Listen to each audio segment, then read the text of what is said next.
mga higala, mayong udto sa tanan, no. So sa tanang mga concerns diha about sa kuang video nga ganina nga gi-live dito sa LTO Medellin, daghang kay nanawag sa kuan ngayog update og unsay kanang kuan. Actually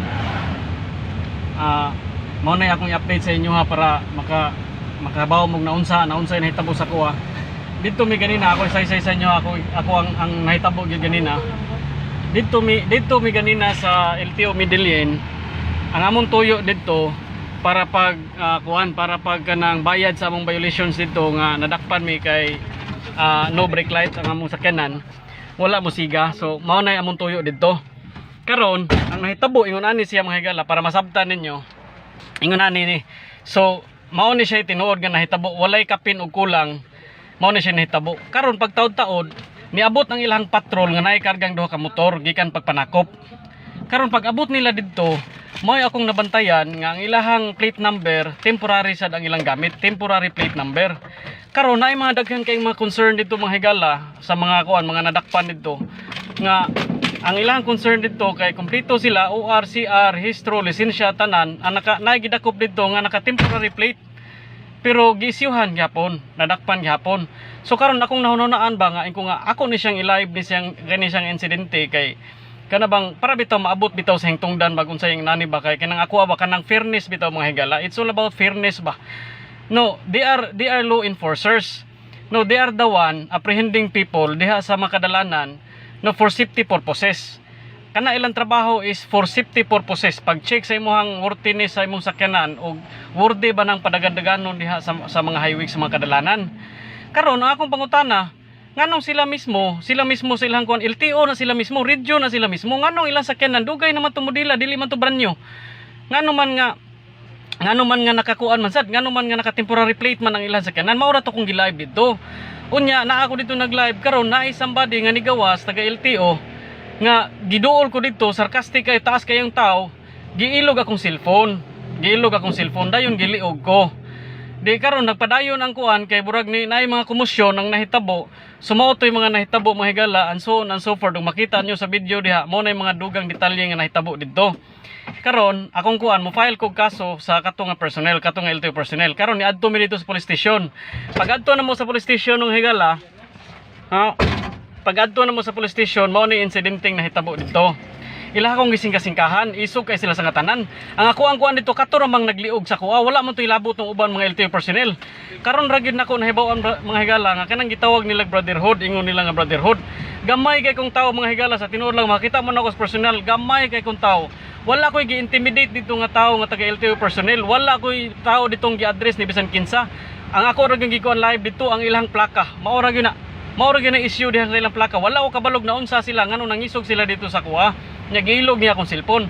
Karon pag abot dito sa police station sa Medellin, ang nahitabo dito, isog kay sila dito, nanood sila tanan dito sa kuan sa room sa investigator. Dito nisaysay ko nila dito, tabangan ko nila og tudlo-tudlo, dagko kay mga tingog.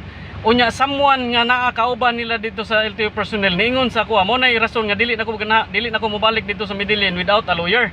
Nga kinahanglan ko kanang companionship sa abogado kay nabalaka ko sa kong safety. Kay niingon siya nga kami tanan mga retired police mi. Ingon siya. Karon akong pangutana, unsa may rason niya nganong moingon man siya sa kuha kami tanan mga retired police mi, para unsa man? Nga wala man ko mangitag away dito, wala man ko mangitag sinumbagay dito. Dili wala may violence reaction dito nahitabo dito, wala man ko makignilayugay na dito tanan. Sila mo'y nang layog sa kuha, sila mo'y nituok sa kuha ang ilang kauban. Ingon na ba? So kini gani viral magyuning video ha sa kanang kuan. Ako mga higala o mapriso ko kay niingon sila dito nga they will file charges against me na all remedies and legal actions. Ilang buhaton naging sa kuha kay kuan ko no, alarm and scandal for public alarm and scandal. Unsay public and alarm and scandal? Unsa man akong gibuhat dito, nang hagis ko dito nagkuan kay naka-interrupt ko no ko sa trabaho sa LTO. Wala ko nag live video sulod sa LTO sa opisina. Na ako sa gawas. Na ako sa parkingan sa ilang sakyanan. Asa man dihang public and alarm scandal dapita. Asa man dihan dapita nagsamok-samok ko sa ilang trabaho nga mahunong na ilang trabaho diha. Wala sa ko magkuan sa ilahagon sa ilang trabaho, wala ko mo question sa ilang trabaho. Kabalo ko sa ilang trabaho nga ilahan ng trabaho ang pagpanakop sa mga violators. Pero ako arang gikasakitan sa kong buot nga sila mismo manakop sa mga violators, unya sila ni violate mismo sa ilang law, sa ilang balaod. Kay ngano ang ilang truck, ilang plaka, temporary plate number. Ha nya karon mao na nang dili na ko mobalik dito. Nitukar akong anxiety ganina, naglisod ko ginhawa dito sa police station. Kabalo mo kung sa gisulti dito sila makauban. Sila magkanangkuan dito, nag-inarti na ka ganina, isog kay ka. Nagkuan ka dito, karon pa victim na ka diha nga kanang kuan ana. Ha, inana ba? Wala jud koy kuan sir. Ha, kamong taga LTO diha karon nga na-involve ba ni, wala jud koy problema o mapriso ko sa kong gibuhat. That is part sa consequences sa kong gibuhat. Pero willing gyud ko masakripisyo sa kong kaugalingon, mapriso ko unsay ako ang atubangon nga kaso inyo ipasaka sa kuha. Basta kay kini nga issue ako ning erase all over the country. Kay this kind of issue dili ra ni sa Medellin, dili ra ni sa Bantayan, dili ra ni sa Bugo, dili sa San Remigio. Tanan nga mga tag-iyag sakyanan apil aning issue ha. Unya ang ako rang i-concern ani nga erase, kamong taga LTO, kamong mga LTO personnel diha, kamong taga gobyerno ha, set by example. Mora na ako ang kuan, ako ang concerned diha. We need to set by example ba? We need to live by example. Kay manakop mo diha, wala mo kabalog tagpilay baron sa mga violations diha nga inyong ipanakop sa mga dagko kami bayran. Unya kamo mismo nagtangag mo plaka nga temporary plate. Unya kamo mismo taga gobyerno, taga LTO mo mismo. Asa man diha, that is negligence of duty. Dili na siya ingong kuan, that is negligence of your responsibilities, duties and responsibilities. Unya kabaw mo ko sa explanation dito sa usa sa ilahang LTO dito, personnel nila dito sa police station. Giingnan na akong asawa nga ilaha ko nung plaka, naayo ko sila plaka pero naanod sa baha. Ha, naanod sa baha. Inyong plaka naanod sa baha. Ngano maanod man sa baha nga ikabit man ta na sa sakyanan? Ha? Mao na og kamo nag-questionon sa mga public citizen, mga private nga mga tao, kamo gani questionon, i-justify ninyo inyong mga kaugalingon. Pero ang mga public, kining ganing mga public kuan kanang owner sa mga sakyanan, kining mga tao nga nag-iyag sakyanan, i-apprehend ninyo diha na mga violation, dili mo modawat og explanation. Ha, walay explanation nga inyong dawaton. Pero kamo na gani makakuan, kamo na gani ma-question ang inyong kuan diha kredibilidad. Kay kabalo ko mao na inyong gikasukan sa kuha nga pag live nako diha, na-question ang inyong integridad, kredibilidad sa inyong kanang kuan diha. Masuko na mo. Karon mga higala, akong ikuan sa inyo ha, dili na ko mobalik sa police station without a lawyer kay nabalaka ko sa kong safety. Kay giingnan ko nila dito ganina nga mga retired police kuno sila.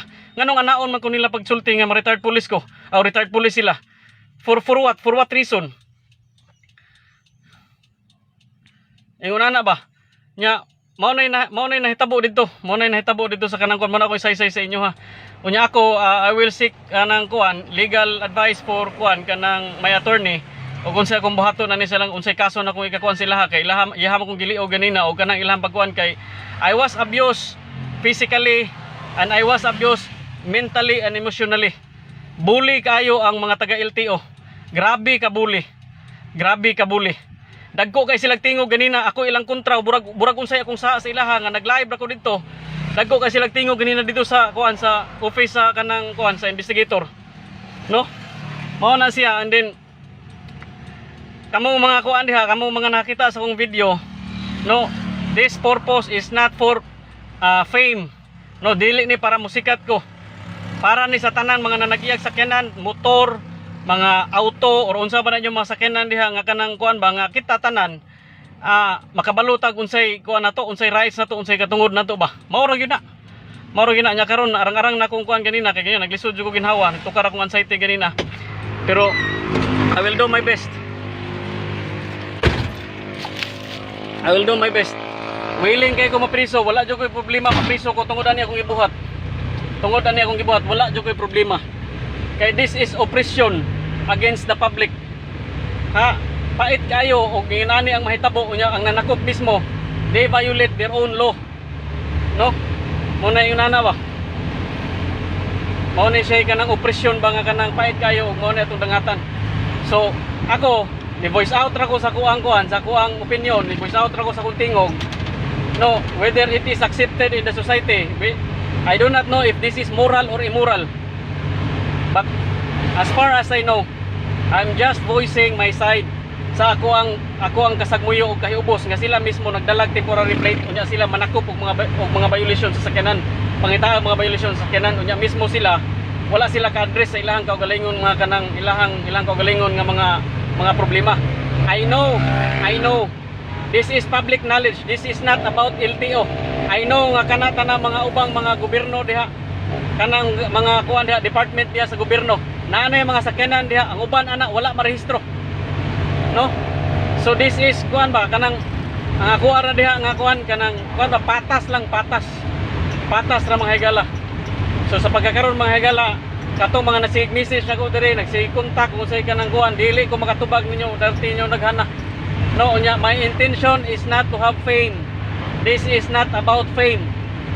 Ayaw ko ninyo og ganang kuan, ayaw ko ninyo kuan para musikat or unsay kanang kuan. Giingnan pa ko atong LTO personnel. Oh, musikat juga na imong gibuhat. Dili ni para sikat ako, sir. Akong i-address ang problema sa atong society, sir, sa atong komunidad, sir, sa atong gobyerno, sir. No?